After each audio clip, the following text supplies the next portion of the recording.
L'histoire de Icarus est une histoire plutôt triste. C'est une histoire d'un jeune garçon et son père qui avaient à apprendre comment voler.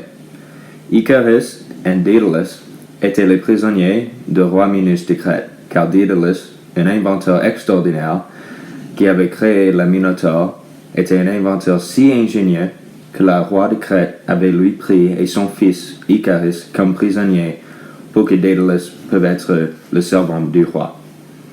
Daedalus et Icarus ont toujours rêvé d'un jour échapper à la prison qui se situe près d'une tour de l'océan. Un jour, Daedalus avait dit au roi qu'il en a besoin des plumes et du cire pour un nouveau projet qu'il travaille sur. Naturellement, le roi avait lui donné les matériaux nécessaires pour construire sa nouvelle invention. Le vrai plan de Daedalus était de construire les ailes pour lui-même et son fils Icarus pour qu'ils puissent quitter la prison ensemble. Après quelques journées de voler, Icarus est devenu plus en plus confiant avec ses ailes et il était presque au même niveau de son père. Daedalus était confiant que les deux étaient prêts à vraiment voler et échapper à la prison. Avant de partir, Daedalus avait averti Icarus qu'il devrait être prudent et de n'être pas prétentieux avec les ailes, car si on vole trop proche de l'océan, les vibrations du mer vont laisser les plumes trop lourdes pour voler, et si on vole trop proche au soleil, la chaleur du soleil va fondre la cire qui tient les plumes ensemble et on va tomber du ciel.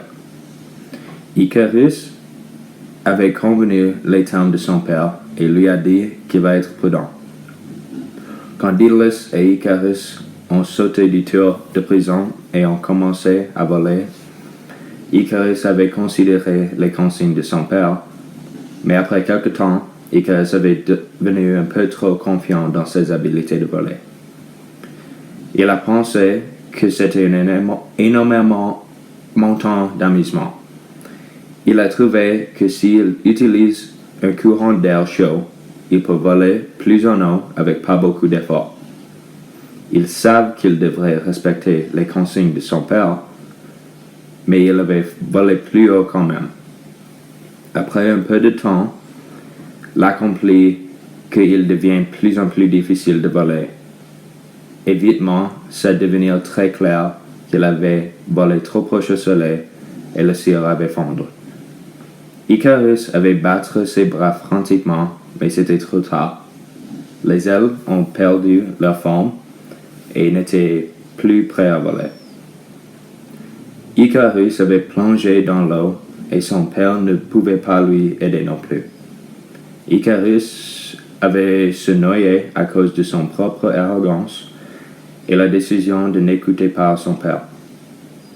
La morale de l'histoire de l'Icarus est d'être modeste et écoute et respecte tes ailes. La conséquence de ces actions insoumises était la mort.